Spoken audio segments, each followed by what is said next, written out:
के बेल घंटी को भी दबा दें ताकि हमारे नए वीडियो आपको लगातार मिलते रहें।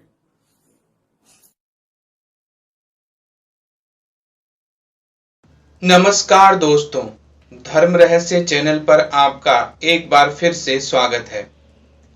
जिन्न ए चिराग की शक्तिशाली साधना में अभी तक आपने जाना कि कैसे एक साधक महोदय के दादाजी को एक जिन्न की सिद्धि थी और उन्होंने परी को प्राप्त कर लिया था।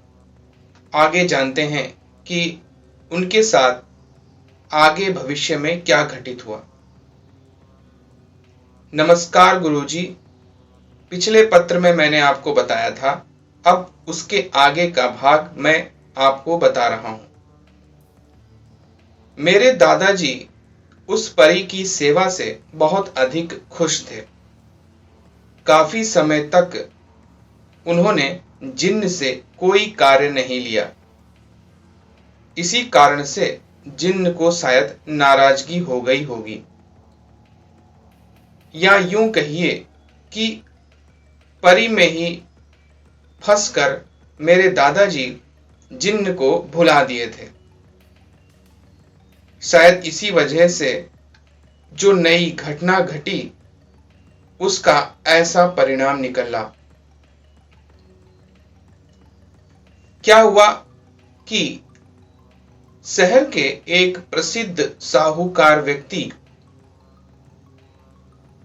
मेरे दादाजी के पास आए और उन्होंने कहा, आप मेरे लड़के को बचा लीजिए। मेरे दादाजी ने उससे पूछा कि आपको क्या समस्या है। तब उस साहूकार व्यक्ति ने मेरे दादाजी से कहा, तंत्र मंत्र का क्षेत्र बहुत ही खतरनाक होता है और बिना गुरु के या फिर सही और सटीक साधना न करने पर हमेशा नुकसान ही हो जाता है। यहां पर मेरे पुत्र के साथ भी ऐसा ही कुछ हो चुका है। एक तांत्रिक व्यक्ति से उसने एक परी को सिद्ध करने की विधि सीखी थी, लेकिन वह साधना बिगड़ गई। तब मेरे दादाजी ने उससे पूछा कि आखिर साधना बिगड़ी कैसे। तो उन्होंने सारी बात बताई कि कैसे परी साधना के दौरान उस व्यक्ति ने परी के साथ ही शारीरिक संबंध बनाने की गलती कर दी और यह भी साधना से पहले हो गया, और उसके बाद भी साफ सफाई का ध्यान न रखते हुए उसने अगले दिन की साधना कर दी। इसी वजह से जिस परी को वो सिद्ध करने वाले थे वह नाराज हो गई और उसकी साधना उसने बिगाड़ दी।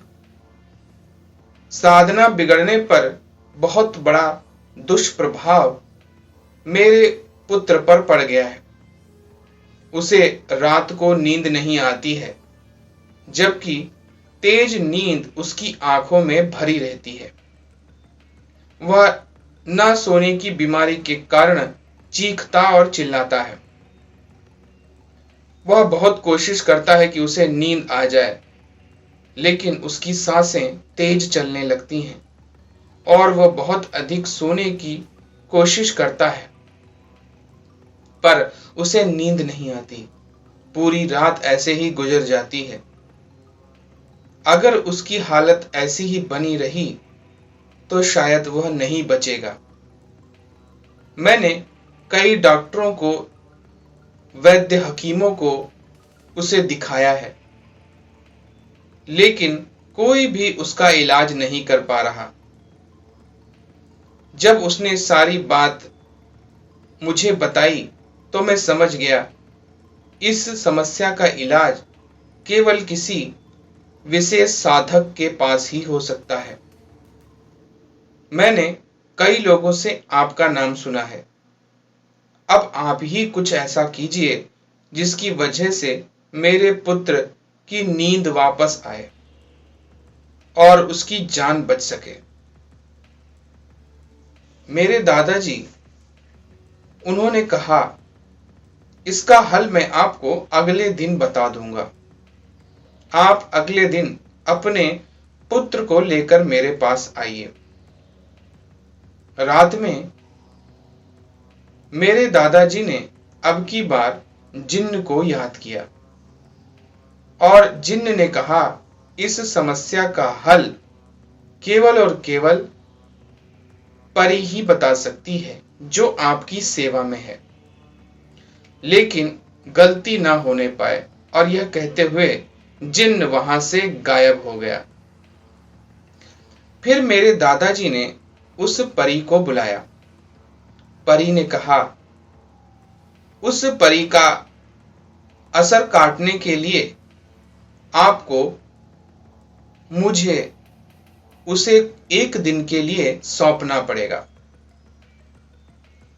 और उस दौरान आप मुझ पर सारे अधिकार खो देंगे। इसलिए मैं आपको सावधान भी करती हूं। मेरे दादाजी ने कहा कि ठीक है, कोई बात नहीं, मुझे तो उस इंसान की जान बचानी है। इसके लिए तुम्हें एक दिन के लिए उसके पास जाना भी पड़े तो मुझे कोई समस्या नहीं है।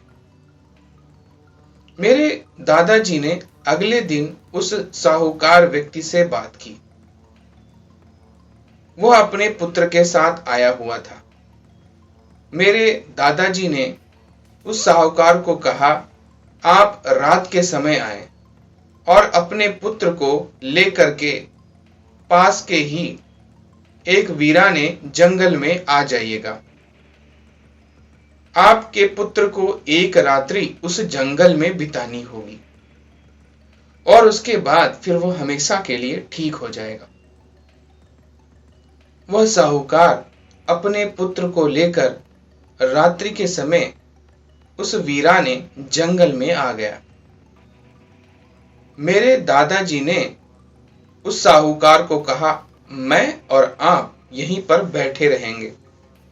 अपने पुत्र को कहिए कि इस क्षेत्र का भ्रमण करे और सुबह तक उसे इसी प्रकार चलकर अपनी रात बितानी है। जो भी उसे दिखाई दे या जिससे उसकी बातें हों, उस बात को किसी को ना बताए। तो इस प्रकार से वह अगले दिन तक ठीक हो जाएगा। साहूकार ने मेरे दादाजी की बातें मान ली थी। उसने सारी योजना अपने पुत्र को बता दी। मेरे दादाजी और साहूकार एक जगह बैठकर इंतजार करने लगे सुबह होने का, और साहूकार का पुत्र उस रात उस जंगल में चारों ओर भटकता रहा। थोड़ी देर बाद उस साहूकार के पुत्र को एक बहुत ही सुंदर स्त्री दिखाई दी।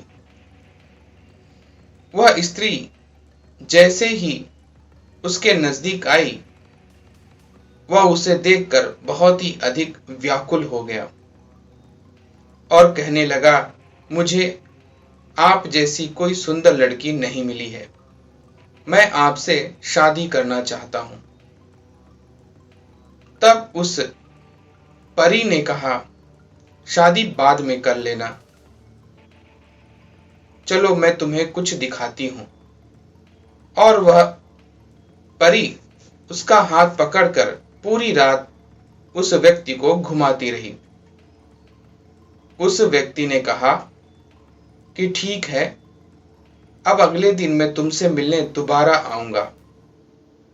परी ने कहा, ठीक है, तुम मुझसे मिलने दोबारा आ सकते हो और आज के बाद से तुम्हारा यह रोग नष्ट हो जाएगा, क्योंकि तुमने अपनी आंखों से वही देख लिया है जो तुम गलती किए थे। इस प्रकार से वह रात बिताकर मेरे दादाजी के पास लौट आया और कहने लगा, आज मैं बहुत ही अधिक तरोताजा महसूस कर रहा हूं। मेरा स्वास्थ्य अच्छा लग रहा है और मैंने वादा भी किया है, उसे भी तो निभाना है। इस प्रकार दादाजी की कृपा से उस व्यक्ति की नींद अब ठीक हो चुकी थी। उसका शरीर का भारीपन जा चुका था। अगली सुबह वादानुसार दादाजी की वह परी एक बार फिर से आखिरी बार उससे मिलने के लिए आई। अब की बार परी ने कहा, क्या आपको रात में अच्छे से नींद आई है? तब उस व्यक्ति ने कहा, हाँ। तब उस व्यक्ति ने एक बार फिर से वही गलती दोहरा दी। उसने परी का हाथ पकड़ लिया और कहा, आज से तुम मेरे साथ रहोगी, मैं तुम्हें कहीं जाने नहीं दूंगा। इस पर परी ने कहा, मैं तुम्हारे साथ नहीं रह सकती, मुझे वापस अपने मालिक के पास जाना है। तब इसने कहा, मैं तुम्हें धन, रुपया, पैसा सब कुछ दूंगा, तुम बस रुक जाओ। वो हंसने लगी और जाने लगी। तभी उसने अपने छिपे हुए दोस्तों से उसे घेर कर पकड़ लेने को कहा और सभी ने आकर उसे पकड़ लिया। उस परी ने गुस्से में आकर कहा, तुम लोग मुझे नहीं पकड़ सकते हो। यह तो मेरी इच्छा थी कि मैं दूसरी परी के प्रभाव को नष्ट कर अपना प्रभाव तुम पर डाल रही थी ताकि तुम ठीक हो सको, पर तुमने मुझे जग जाहिर कर दिया है।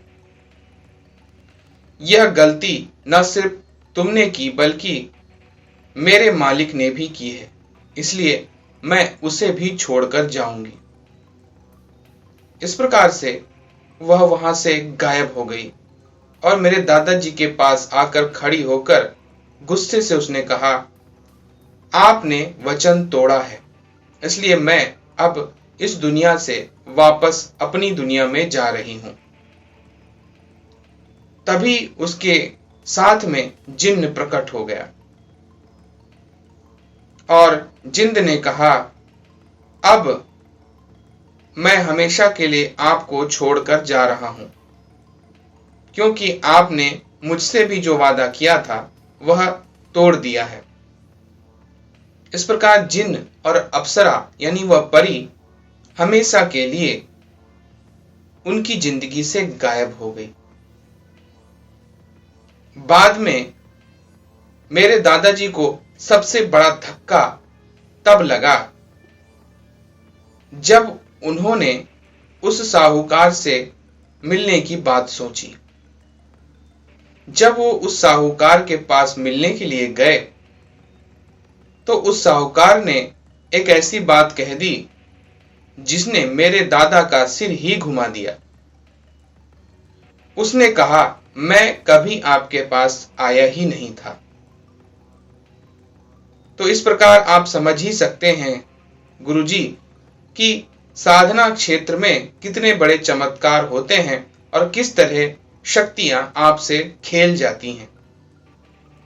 और इस प्रकार उनकी सिद्धि भी गई और उन्हें कुछ भी प्राप्त नहीं हुआ।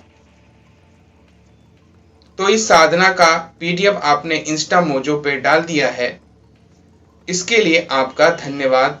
अगर कोई यह साधना करना चाहता है तो अवश्य करे, लेकिन सावधान, क्योंकि मैंने कहानी के माध्यम से आपको सब कुछ बता दिया है। सभी दर्शकों को प्रणाम, गुरु जी को नमस्कार, धन्यवाद। तो देखिए यहां पर इन्होंने साधना के विषय का गूढ़ ज्ञान दिया, साथ ही साथ जो जीवन में इनके दादाजी के साथ घटित हुआ था उसकी कथा भी सुनाई है।